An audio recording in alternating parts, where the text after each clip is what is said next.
هارد لك ليكوا يا شباب، هارد لك لينا كلنا. كان حلم لكل مصري. لحد الدقيقة 80 انت كسبان، انت 2-0 كسبان بطل العالم، فدي برضو حاجة تحتسب يعني.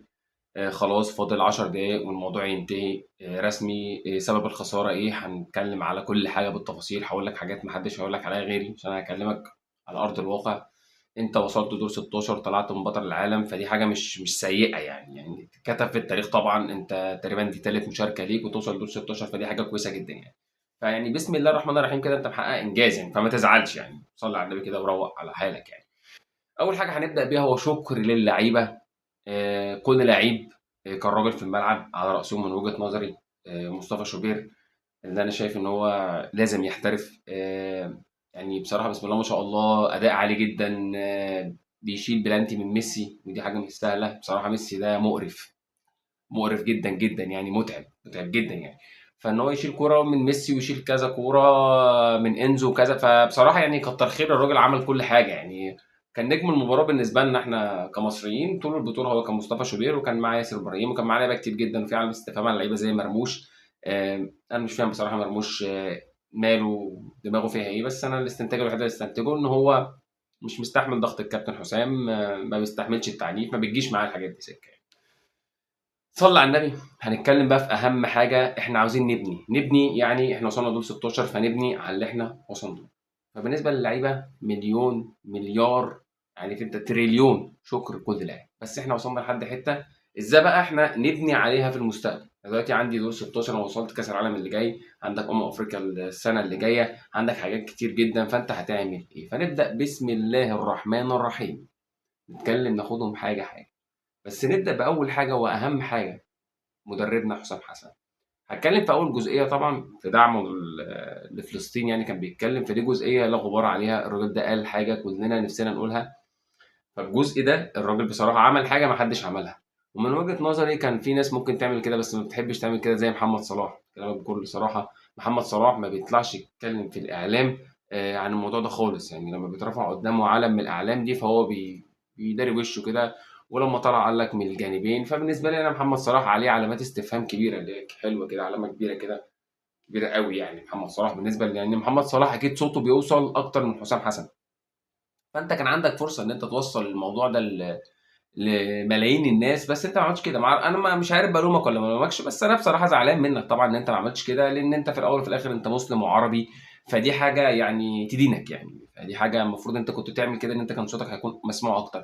ممكن تكون خايف على مكانك، خايف على حاجات كتير جدا، ممكن يعني امر وارد يعني. فان هي تطلع من كابتن حسام حسن في اول لقطه يعني، اول لقطه الراجل يبقى قصاد العالم كده قاعد فيتكلم فيها، فبصراحه تحتسب له جدا. بقول له يعني دي حاجه هتذكر لك في التاريخ، انت يعني على راسنا كلنا في النقطه دي. تمام. نخش بقى ايه على مستقبل الكرة المصرية. احنا هنعمل ايه في الفترة اللي جاية دي؟ مين هو مدرب المنتخب الوطني؟ وليه احنا طلعنا بالسيناريو الغريب ده؟ وليه يعني الفترة اللي جاية انا بتمناها تكون احسن وندرك الاخطاء اللي كانت عندنا. طب نبدأ الاول بالكابتن حسام، خلصنا الجزء بتاع القضية، نخش في الجزء الثاني وهو جزء المدرب كتدريب يعني. كابتن حسام حسن ليه استراتيجية او ليه سيستم عنده في التدريب بتاعه. هو يعني عنده راجل اجريسيف شوية، وراجل بيعنف شوية، بيجي مع لعيبة ما بيجيش مع لعيبة، وراجل لما بيجي يضم اللعيبة بيضم اللعيب اللي بيريحه. ساعات ما بيكونش اللعيب المناسب على قد اللعيب اللي بيريحه في طريقة اللعب بتاعته، بيستحمل الضغط بتاعه. اولهم كان مرموش، كان بره البطولة تماما يعني. كله لو كله ياخد بالك، كانت في كوره لمرموش 3 على 1 راح جاي مباصيها في رجل المدافع. فبرضه دي حاجه غريبه يعني، يعني ما لومش برضه على الكابتن حسام اكتر ما لوم على مرموش ذات نفسه. انت عندك مشكله فانت ما تنزلش عادي، فانت برضه يعني ضيعت يعني الحلم بنسبه كبيره. مرموش لو كان فايق شويه كان فرق معانا بنسبه كبيره. نرجع للكابتن حسام حسن. احنا بدأنا البطولة كانت بداية كويسة، لعبنا بلجيكا ماتش كويس جدا، بلجيكا كسبت أمريكا 4-1، لعبنا ماتش كويس جدا. بعد كده عندك نيوزيلندا، بعد كده عندك إيران فتأهلت، لعبت استراليا تأهلت، تمام مفيش مشكلة. هكلمكم على حاجات محدش هيكلمكم فيها في الإعلام، لأن دي حاجات اللي أنا من وجهة نظري أنا شفتها في مدرب حسام حسن. تمام، هنصلي على النبي الأول. الكابتن حسام حسن بياخد من المستقبل. يعني ايه بياخد من المستقبل؟ يعني الكابتن حسام حسن دايما بيخلي اللعيب يجيب اخر اخره. طب ده يا استاذ حسن مضر ولا مفيد؟ طب ما الراجل بيجيب اخر لعيب. لا ده غلط. ليه؟ الكره الحديثه، الكره اللي بتتلعب، الكره الحديثه يعني الموضوع فيها مش بكده خالص، بحاجه اسمها بقسم الجهد بتاعي. يعني انا كلاعب ما بقعدش اجري طول ال 60 70 دقيقه، وتيجي في اخر 20 دقيقه مثلا خلاص من 70 لل 90 خلاص باجري بس ما فيش تفكير خالص. يعني انت بتتكلم مثلا الجون الاخير بتاع ياسر ابراهيم هو واحد على واحد، الكره مرفوعه بالونه، فيعني انت اوريدي ممكن تجيبها ياسر وترجع بدورك. بس الراجل انا ما بلومش ياسر عشان بس الناس تهدى وتصلي على النبي كده، انا مش بلوم ياسر على الكره دي خالص لا، بس انا خلاص هو اللعيب جاب اخره. فدي حاجه يلام عليها الكابتن حسام حسن، ان انت لازم وانت بتشوف اللعيب بيجيب اخره بتطلعه. تمام، لان احنا كلنا شفنا انت كسبان 2-0 كنت ممكن تنزل حسام عبد المجيد مدافع ثالث والدنيا تكون كويسه، لان حسام عبد المجيد بيعرف يلعب بدماغه. كنت نزلت حمزه عبد الكريم، ايوه حمزه عبد الكريم هترجعه في الكور العاليه مفيش مشكله، ممكن تلعبه في نص الملعب مفيش مشكله. انت كنت اخر 10 دقائق خلاص انت اوريدي مضغوط ضغطه كامله، فانت لازم ترجع، لازم ترجع كده وتظبط نفسك كده، ظبط ورا. ويا جماعه عندك انجلترا في الماتش الاخير بتاعها ده اقسم لك بالله المكسيك طحنتها 20 دقيقه. انجلترا نزل لعيبه انا ما شفتش اللعيبه دي، عارف انت قوم عاد لعيبه كده عامله كده طويله كده، اول حاجه منزلها وفضل ورا الراجل مطرود منه واحد، كسبان 3-1 بقى 3-2، ترس ورا خلاص انا ما عنديش حل تاني. هو رسك يعني يوخان لوف ده رسك، قال لك خلاص انا ما عنديش حاجه تانية ان انا لازم ارجع ورا. فالكابتن حسام حسن ما قراش ان انت خلاص متروس، انت عندك في 4 لعيبه اوريدي واقفين كده في منطقه الجزاء بتاعتنا، واقفين قاعدين عندنا، فانت المفروض تقرا تنزل حسام عبد المجيد. خلاص انت كده درست الحته دي، كرات عرضيه جنب منه حمزه عبد الكريم هترجع يا حمزه هترجع، وسيب صلاح قدام يجري، او طلع صلاح ونزل مكان زيزو، زيزو بيحب يجري مسافات كبيره قوي. فانا بلوم على الكابتن حسام حسن ان انت بتجيب اخر اللعيب بزياده، فاللعيب يا بيتصاب، انت عندك اكبر عدد اصابات في البطوله تقريبا، يا بيتصاب يا تركيزه مش بيكون تركيز كامل. هو بص صلى على النبي، انت برضو ايه يعني، همثل لك مثال بسيط جدا. دلوقتي جيت يا باشا جريتك انا ايه 300 متر، ورحت جاي مديك عمليه حسابيه كده قلت لك حل لي دي بسرعه، حل لي دي بسرعه، مفيش تركيز، انت مش مركز. لكن انت لو قاعد كده ونفسك كويس قلت لك بص حل لي دي بعد اذنك، فجيت حليتها فانت حليتها خلاص نفسك في نفس. فالمعدل البدني بيأثر على المعدل الذهني، لازم الكابتن حسام يكون عارف الموضوع ده. واكيد في اجهزه كده بتتجاب كده بتتركب بيتعرف ان انت ده جرى قوي وده مش عارف ايه، فانت كده هتعرف هتطلع اللعيب ده، مش مشكله ما تطلع مدافع، ما انت عندك مدافعين، انت واخد مدافعين. فانا لوم على الكابتن حسام في التركايه دي اللي هي عنده فيها مشكله كبيره، وانا اتكلمت فيها والله من اول البطوله، ان احنا بناخد اخر لعيب، فاللعيب يا بيتصاب يا بيطلع بره التركيز يعني. وبالنسبه للحاجه اللي تحسب له طبعا الفاولات وكده، ان احنا بين الفاولات يعني اي فاول اي كورنر بيبقى خطر لينا يعني، والهجمات المرتده كانت جميله جدا. يعني كان في امل او حاجات كتير جدا كنا ممكن نلعب عليها كانت هتفيدنا اكتر بكتير، او سيستم لعب دفاعي هجومي، ان انا اطلع بالكوره كرات طويله ما احضرش لعبه عشان الكوره ما تقطعش عندي، انزل زي ما قلت حسام حمدي فتحي ينزل ترس ورا تخليها كلها ايه اللعيبه موجوده. وده بالنسبه للكابتن حسام حسن.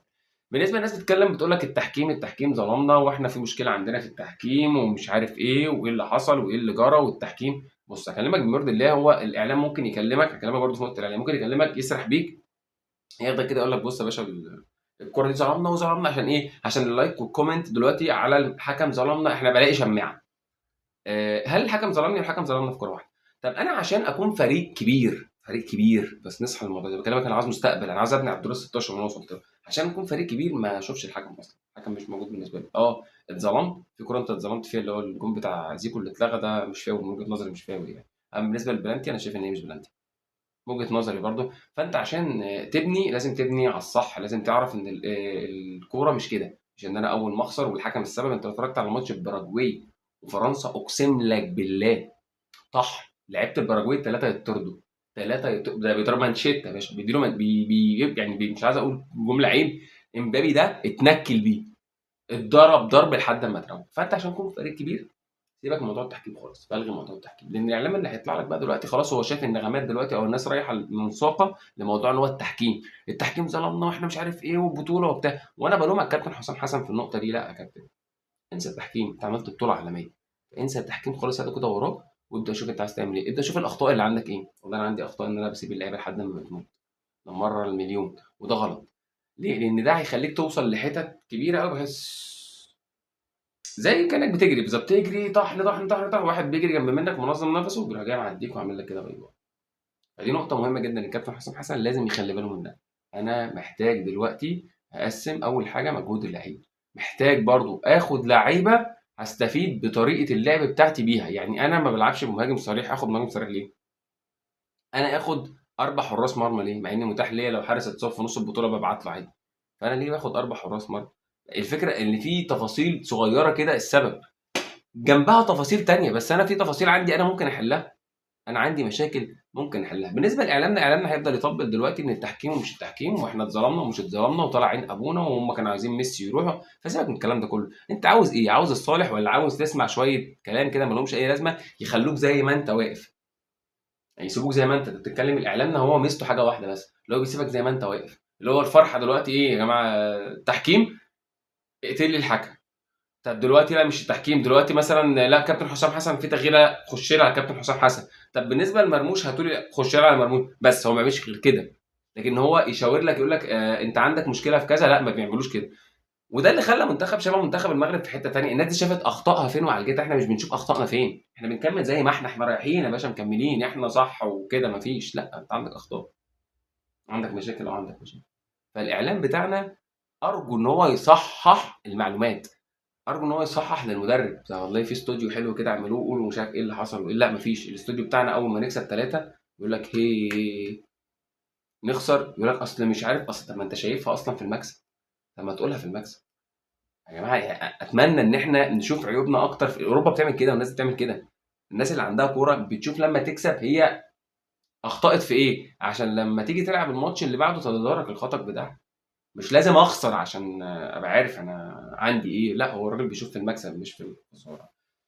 وصلاح ابو الصلح بقى دي مشكله مع نفسه هو يحلها بقى. صلاح انا من وجهه نظري انا مش شايف ان هو يعني موضوع القضيه وكده هو ملم بيه يعني. فبالنسبه لي انا صلاح عندي مشكله معاه كبيره يعني. ففي حلقه عاوز اعملها عن صلاح اصلا، ان هو ليه يعني بيعمل كده. بالنسبه لمستقبل منتخبنا الوطني هو مستقبل يعني، هو الكابتن حسام هيكمل معانا بنسبه كبيره. بس انا اتمنى نعدل شويه حاجات يعني في التشكيل وفي طريقه اللعب وفي اختيار اللعيبه وفي طريقه اللعب، خاصه طريقه اللعب اللي هو اللي بتحتاج معدل بدني عالي. اللي انت بتتكلم انت عندك هنا لعيبه كانت مريحه وجات لك من الانديه بتاعتها، فانت بتتكلم برضه لما تاخد لعيب في نص سيزون فالموضوع هيختلف. فالانديه ممكن تقول لك لا ما تاخدش فلان عشان انت بتلعب بطريقه. فهتبقى الدنيا كعبله الفتره الجايه مع حسام حسن، خاصه طريقه لعب صعبه شويه. انت عندك 3 ارباع لعيبه اتصابت يعني. وبكلمك في حاجه بقى من وجهه نظري حسن يعني، الفرحه بتاعتنا احنا ليه الفرحه دايما عندنا رابطينها برقص؟ بكلمك بما يرضي الله والله، مش بكلمك عشان خاطر حاجه. لو في 2 3 بيشوفوني لحد النقطه دي كده انا قلت كلام يعني بما يرضي الله. اللي احنا ليه رابطين الفرحه بتاعتنا برقص دايما؟ يعني ليه دايما رقص وغنى وليه؟ يعني انا ما شفت مثلا كده المغرب بتفرح كده، ما شفتهاش يعني. يعني انت ممكن تفرح عادي ونزمر وتيت تيت ومصر جميل جدا، بس ليه دايما برقص واغاني ودي جي ونجيب سماعات كبيره ونجيب دي جي ونشغل ما بين الشوط والشوط الربع ساعه دي اغاني ومش عارف ايه؟ وجميل هو جميل، بس انا شايف انها ملهاش داعي يعني. يعني انت تحيا مصر وماشي نشيد وطني جميل يا حبيبتي يا مصر، الاغاني اللي هي ايه العاطفيه. لكن ده انا فجاه كده اتفرج على الكافيه تلاقي ناس بترقص وناس بتعمل. انا من وجهه نظري انا مش شايف ان ده ليه داعي اصلا يعني. بما يرضي الله كمان، محدش هيقول لك كده على فكره، انسى. محدش هيقول لك هو بيحب الحاجات دي، الحاجات دي بتجيب لايك كومنت. لا انا على الله، انا الاثنين ثلاثه بيشوفوني لايكين كومنتين انا مرضي. انا مرضي، انا ما عنديش مشكله. انا الناس دي بتشوفني عاجبها كلامي على دماغي من فوق، مش عاجبها كلامي يا عم قول لي انت كلامك غلط انت بتقول مش عارف كده يعني. اتمنى ان الكابتن حسام حسن الفتره اللي جايه يعدل شويه من الفكر بتاعه في اختيار اللعيبه وفي طريقه اللعب يعني. وما تزعلش انت وصلت دور 16 وان شاء الله اللي جاي يكون احسن بامر الله. اللي جاي هيكون احسن يعني، ونكمل كاس العالم نشوف مين هياخد كاس العالم. من وجهه نظري انا شايف فرنسا مفيش حد هيقصدها، لا قصادها هتدوس. والارجنتين ممكن تطلع ماتش جاي من انجلترا يعني، هتقابل سويسرا وبعد كده انجلترا والكلام ده. أنا من وجهه نظري يعني، او كولومبيا. لا النهائي هيكون انجلترا وفرنسا. توقع النهائي برضو قول لي. وصلي على النبي، ولو عجبتك الحلقه تعمل لايك وسبسكرايب. هارد لك ليك يا شباب.